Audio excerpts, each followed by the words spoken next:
咧第2集咧嚟到，我哋今日邀請咗一個澳洲嘅師傅，咁啊志偉師傅咧今日咧就同我哋講澳洲嘅風水。上一集咧我哋就講咗澳洲嘅八字啦，係咪？咁啊上次就講咗就話，月份原來係唔需要調嘅，睇翻嗰個月份係咩月份就照睇翻起盤就得㗎啦。澳洲風水咧，因為都係南北半球關係啦，佢哋就話南北要調轉嘅，東西都要調轉咁去睇嘅，係嘛？有聽過，有咁講啦。咁但係實際上係唔係咧？咁我哋今日直接用翻實例去同大家講下一個命盤，睇下需唔需要調位，定係其實用翻本身嗰個局已經可以俾到答案我哋咧咁樣。唔該曬你啊，龍師兄。好啦，今日咧就又講下風水啦。今集其實好多坊間嘅朋友啦，學術數嘅朋友啦，就佢哋好強調就係南半球嘅風水咧，就係要南北倒轉啦，東西倒轉咁樣樣嘅。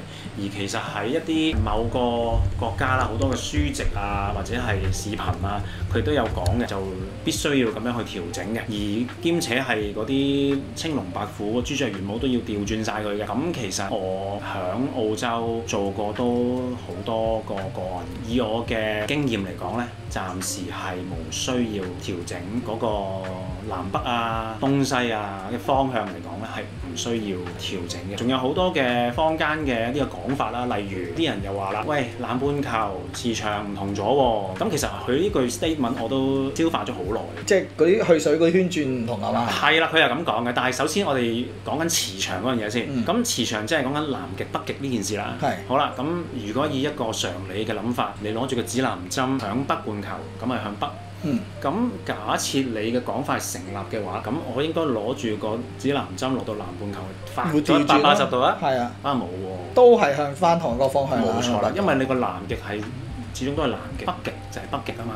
係咪？咁所以北極又點會變咗南極咧？突然之間，即係南又點會轉咗北咧？其實呢句嘢我係諗咗好耐，究竟你有冇道理咧？講得即係北極淨係得北極熊，南極就得企鵝。你去咗澳洲生活，突然之間南極會有北極熊啊！呢件事好奇怪，係啦。咁但係另外一方面就係頭先你所講啦，就係一個撳廁所水嘅時候嗰個旋轉唔同呢樣嘢就又係 challenge 咗我一段時間嘅，就喺度成日講要調整㗎，因為咧磁場唔同咗啊，係因為咧唔係講緊你啲真係磁場嘅問題，你睇下嗰個去水係咪啊？調專家咁樣樣，其實咧呢一件事唔係玄學嘅問題嚟嘅，呢一個係科學嘅問題嚟嘅。大家有興趣，我哋唔喺度多講啲科學上嘅嘢啦，大家可以查下，即係上去 YouTube 嗰度揾一個叫做 Coriolis Effect 嘅短片嚟睇下嘅。咁佢就係有解釋點解北半球同南半球佢哋嗰個水嗰個轉嗰個方向。盡量我會打咗落去嗰個，俾大家研究下到底係咩嚟嘅。係唔同啦，咁所以即係風水呢件事啊，去到北半球又好，南半球又好，佢哋係唔需要作任何嘅調整嘅。當然，亦都坊間應該係會有一定嘅即係學習風水嘅人士啦，佢會唔同意啦嚇。不過唔緊要嘅，即係各施各法啦。以我睇咗咁多，即係呢6年喺澳洲嘅例子，係暫時係唔需要做任何嘅調整嘅。即係其實都係以我哋做一個立極點，即係風水就係咩咧？就係一陽一陰去定論㗎嘛。咁嗰個方向係北咪北咯，就係東南西北就東南西北咯。冇錯啦。佢咁樣定局就已經需要。係啦。根本就唔需要調轉，係嘛？根本就係講緊方向啫嘛。陰陽方向成局就呢個就係我哋嘅盤啦。係，你可以簡單啲咁講咯，即係其實你等於啲人咁樣去 challenge 你，咁樣你咪去有思考咯。你話南半球要調轉晒啲嘢，又係點樣咧？啱啱踩正赤道生活嗰啲人，咁個羅庚要點樣處理咧？動起啊！你即係其實你講唔通成件事。同埋赤道都係人定嘅啫，你都根本就唔係一個準則嚟㗎啦，係咪？唔通一話個天話咩？呢個就係赤道。科學上可能會有嘅，但係其實呢個係人科學家定出嚟嘅一個位置嚟㗎嘛。係。咁其實去到尾都係講緊2D 嘅嘢啫，我覺得，即係都係坐向東南西北嘅方向嘅嘢。好先前講就係坐向。係啊。咁所以其實就可能冇咁需要咁複雜，冇咁需要太過複雜。亂頭一樣係咁睇咯。不過我覺得有樣嘢就好好嘅，即係我哋都需要學習嘅就學玄學就係唔好迷信咯，就多啲要諗下喂嗰件事 work 唔 work， 或者其他嘅道理啱唔啱，而唔係話師傅教完就100% 係㗎啦。咁我哋都要去驗證下好唔好嘅。無論我哋學八字又好，風水都好，其實我哋私底下都做好多驗證，我試下 work 唔 work 咯。冇錯。咁唔 work 咪唔用咯。係咪？啱嘅，我哋都係叫做咩與時並進咯。係啊。頭先你講得啱㗎，唔好過分迷信。我哋要相信有呢件事，但係唔可以過分迷信。係。咁所以我哋今日咧就有個澳洲嘅命例，澳洲嘅風水例子。係風水例子，響畫面邊度啦嚇，就有一個我哋叫 apartment 嘅風水啦，即係一個住宅嘅風水嚟嘅。呢一個單位咧就係一個白雲盤啦。如果大家識睇嘅話，我哋用一個好簡單嘅，用一個即係響市場上最流行嘅方法，懸空嘅風水去解説。即係白雲嘅時間起嘅呢層樓。白雲嘅時間起嘅。蓋頂嘅時候嘅。冇錯啦。而家係我哋叫做喺九運嘅時間嘛。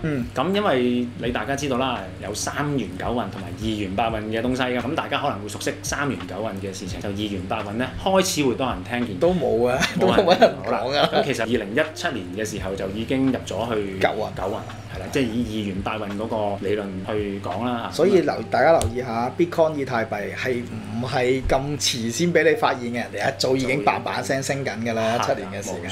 咁我哋以二元八運嘅九運去睇下呢一個單位啊。咁係一個坐卯向右嘅單位啦，個坐向，即係以二元八運嘅方式去講啦。響九運嘅時間咧，呢一個坐向係叫做損丁傷財。簡單啲去講係個損丁傷財。點解咧？點解係損丁傷財咧？即係冇一件事係好嘅，即係淨係學懸空飛星嘅朋友就唔係喎，孖八喎，咁九運梗係衰啦。咁如果你三元九運嚟講，孖八梗係衰啦，因為2024年先至到九運啊嘛。咁八運嘅時間一定係大旺。咁我想講呢一個單位裏邊嘅主人響2023年就發生咗一個大嘅事件，佢健康出現咗一個非常之大嘅問題。係啦，咁就響所謂嘅三元九運嘅八運尾嗰度，未到九運嘅，都係一個九運啦。咁啊孖八導向喎，咁理論上應該係非常之好。發財啊！發財嘢嚟㗎孖八。咁23年就發生咗一件喺健康上邊非常之唔好嘅問題，係咁咯。係啦，咁我哋見到呢個盤，佢阿孖八導向其實都冇用，因為我哋睇屋以元運嘅坐向為主㗎嘛。咁向西就一路向西啦，一路向西啦。咁其實喺澳洲同響香港都一樣嘅啫。咁向有某啲坐向係非常之差。因為而家香港都係向北啊、向東啊、東北嘅叫略好啦，東北略好啦，正北啊、正東啊好啦。如果喺澳洲調轉咁咪應該好咯。係啦，如果喺澳洲嘅話係咪都係好咧？咁樣其實就係唔係嘅，都係差嘅，都係一路向西嘅。冇錯。咁假設呢個係好運啦，你當佢係好運嘅盤啦，呢個係好好嘅坐向啦嚇。咁唔應該係發生啲咁嘅事。咁正正就係因為佢個坐向係九運唔理想嘅一個坐向，所以佢就發生咗啲唔好嘅事。你又見到啦，唔好嘅元運嘅屋啦，個坐向喺九運裏邊唔好啦。你又見到二五交加必損處呢一個問題存在喎。即係個門向入門口嗰個位置係啦，門開門嘅宮位同埋佢瞓覺嗰個宮位都係病星主宰住。係啦，咁所以即係我而家 highlight 咗個地方嗱，呢一個咧就係入門口嘅位置，呢個就係瞓覺嘅床嘅位置。咁你就喺度問啦，咁逢親住呢個坐向嘅人又係有問題㗎啦，係咪？咁我又係住呢個單位喎，即係呢個坐向我又冇事咁嘅樣。咁其實又好睇時機同埋睇人嘅。咁啱呢一位朋友咧，佢就喺癸卯年太歲到座嘅時候出事，正正咧而佢個八字啦，即係我唔喺度公開佢八字啦，正正佢個八字咧就係一個卯酉相沖嘅八字，咁所以就正正係一個應期咯，對應翻呢間屋，因為喺呢間屋唔係淨係一個人住嘅，有兩個人住。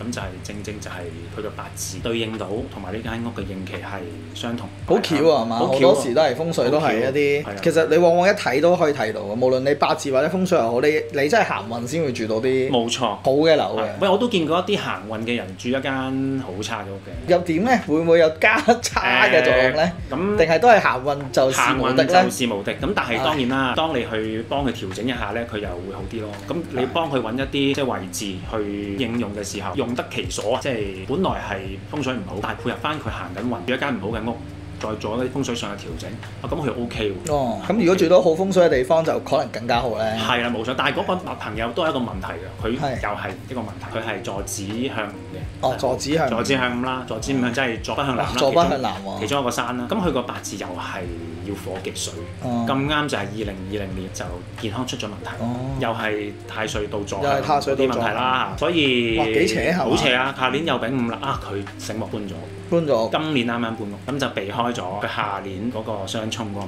題。又真係幾巧啊！好巧啊，真係好，真係好巧啊！所以你喺澳洲啦，同埋喺即係南半球啦，同埋喺香港都係咁睇。即係其實我喺香港又係香港班朋友又係咁樣睇，嚟到澳洲又係咁樣，冇分別。所以其實無論你喺世界各地都好啦，即係嗱，有乜嘢我真係唔夠膽講你啱唔啱咧？就係你企喺北極同企喺南極睇風水咧，我未試過。滯啊，都冇得睇。係啦，我唔知個風水會好唔好，或或者點睇唔識，除咗呢兩個，我真係唔夠膽咁講嘅。不過如果你喺世界各地唔同地方，只要有方向分到東南西北的話，其實風水呢套方法都係 work。冇錯，係啦。只不過你可能有好多門派啦，風水嘅門派仲更加多，係咪？冇錯。喺我哋嘅嚟講就係其實係用二元八運同埋三元九運係其實都會共同去用嘅，因為三元九運就係一啲我哋起盤嘅方法啦，二元八運就係睇好唔好嘅坐向嘅一個方法嚟。冇錯。我哋用呢一個方法去做一個定論，咁所以如果即係費事有啲人嚟挑機啦，係嘛？即係我哋講清楚我哋大約嘅咩方法。我哋睇下留言啦。如果你唔同意我哋今日所講嘅，可以就留